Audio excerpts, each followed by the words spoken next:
Hi everybody, this is Tracy Cloninger and I am creating this video to help you be able to walk your teachers through using the Scales for Identifying Gifted Students, or the SIGS inventory, and also to help you take the scores from the teachers and convert them to a percentage that you could use for a nationally normed score for identifying a student.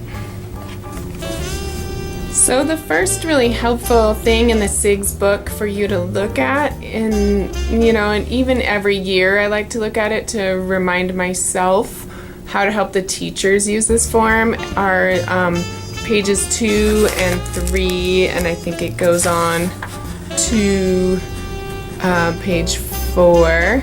And it just outlines characteristics related to language arts, math, science, and the different categories on the SIGS, so that when teachers are filling out the form, if you can just go over this with them really quickly first, then they have a better idea what to be thinking about as they fill out the form for their student. And it really helps, I think it helps myself to understand areas of strengths in the students even better.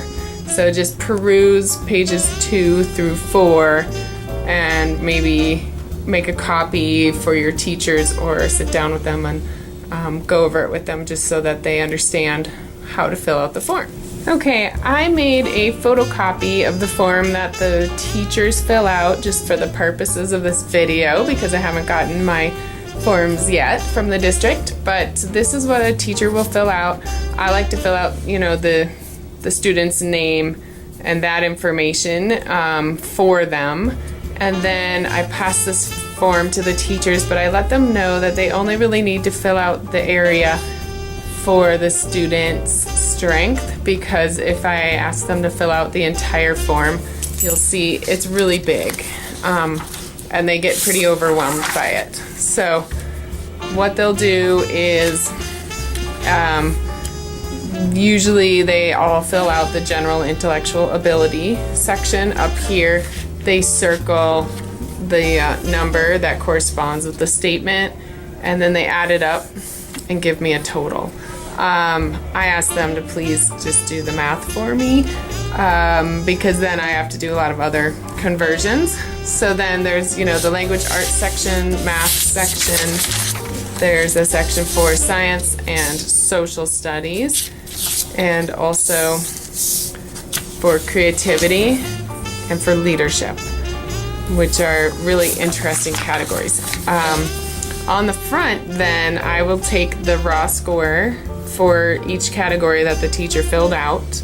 So if they did general intellectual ability, let's say the student got a raw score of 38, for example, then it says standard score. So I'm going to look in the book, and I flagged the pages I need, and this one says standard, scale standard scores, ages 5 through 13. That's who I work with, so that's easy for me.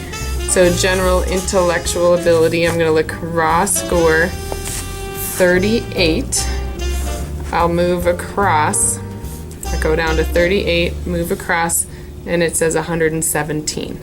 So I will take 117, and I like to write it on the form they give me. So for general intellectual ability, I put 117. Okay, and then it asks for the percentile.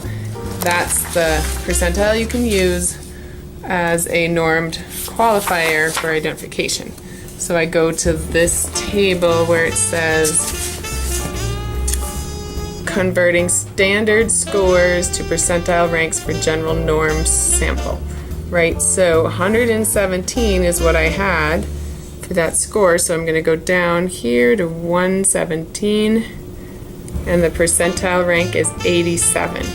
87th percentile, so I'll write that down for general intellectual ability on this form, and obviously that won't give me the qualifier I need, so hopefully the student scores higher in these different categories. And that's how you use the SIGS. I hope this was helpful.